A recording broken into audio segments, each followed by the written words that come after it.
নমস্কার, আমি সুচন্দা মালাকার। আমি ম্যামের কাছে গত 1 বছর পেশেন্ট হিসাবে ছিলাম ম্যামের। আর আমার বেবি, এই যে আমার বেবি ম্যামের জন্যই মানে পসিবল হয়েছে এটা।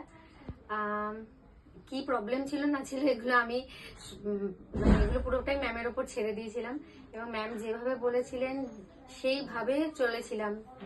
যেমন যেরকম ওষুধ দিয়েছিলেন, যেরকম ডোজ দিয়েছিলেন, যেরকম ভাবে নিতে বলেছিলেন, একদম মানে ম্যামের কথার কোনো অবাধ্য হয়নি আমি। ভীষণ বাধ্য পেশেন্ট এর মতো সমস্তটা মানার চেষ্টা করেছি, এবং তার ফলস্বরূপ একবারে ফার্স্ট সাইকেলেই আমার বেবি আমার কাছে এসেছে, এবং আমি ভীষণ হ্যাপি। আমার ফ্যামিলি প্রচন্ড হ্যাপি। থ্যাংক ইউ ম্যাম, এত একটা মানে এত বড় গিফট আমার লাইফে এনে দেওয়ার জন্য। মানে ম্যাম আমার কাছে মানে ভগবান স্বরূপ। ভীষণ ভীষণ খুশি। Thank you.